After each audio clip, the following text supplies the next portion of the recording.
শনিবার সকাল থেকে শিবপুর বিধানসভা এবং মধ্য হাওড়া বিধানসভাতে পানীয় জল সরবরাহ স্বাভাবিক হলেও বেলগাছিয়া ডাম্পিং গ্রাউন্ড সংলগ্ন এলাকায় মানুষের জলকষ্ট অব্যাহত। শনিবার সকালে নতুন করে ফাটল ধরে বেলগাছিয়া ডাম্পিং গ্রাউন্ড এলাকার একাধিক বাড়িতে। ভেঙে পড়ে বেশ কয়েকটি বাড়ি। যুদ্ধকালীন তৎপরতায় প্রায় 30টি পরিবারকে ওই জায়গা থেকে সরিয়ে নিয়ে গিয়ে পার্শ্ববর্তী একটি স্কুল এবং একটি ক্লাবে রাখা হয়। সেখানেই তাদের খাওয়া থাকার ব্যবস্থা করা হয়েছে।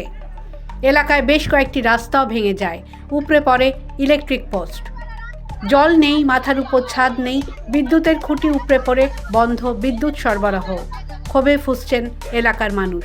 এদিকে পুলিশরা সব বলে বাইরে যাও, ঘরটা ভেঙে যাবে, পড়ে যাবে, কে মরে যাবে, ওই জন্য আমরা বাইরে বসে চলে এসেছি। যখন এসেছিল প্রশাসন তাদের বলেছেন যে আমরা জল পাইনি? হ্যাঁ, তারা কি বলবে? কিছু বলিনি। দেখুন আপনি এসেছে, ওরা এসে ঘুরে চলে গেছে। 3 দিন ধরে স্নানও করেননি? না, এখানে সেইভাবে কেউ করছে না। কে তো করছে, জলই তো নেই, চান কি করে করবে? পাঁচ আমরা সবাই গরিব লোক আছে, আমরা কোথায় যাবো বাল বাচ্চা নিয়ে? সবাই তো মেয়ে আছে, ছোট বাচ্চা আছে, কোথায় যাবো? শনিবার সকালে মন্ত্রী অরূপ রায় কাজের অগ্রগতি দেখতে ভাগাড় এলাকা পরিদর্শন করেন। সকাল থেকে পুরসভা, কেএমডিএ ও কলকাতা কর্পোরেশন যৌথ উদ্যোগে যুদ্ধকালীন তৎপরতায় কাজ চালাচ্ছে। সূত্র মারফত জানতে পারা যাচ্ছে, এই বিপর্যয়ে যাদের ঘর ভেঙে গেছে তাদের ক্ষতিপূরণ বা পুনর্বাসন দেওয়া যায় কিনা সে বিষয়ে প্রশাসন চিন্তা ভাবনা করছে।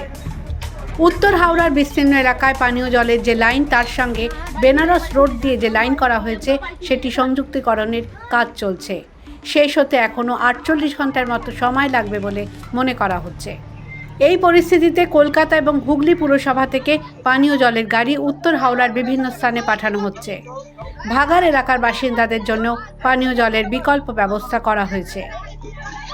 হাওড়া থেকে দেবাশিস গুছাইতের রিপোর্ট, দ্য ওয়াল।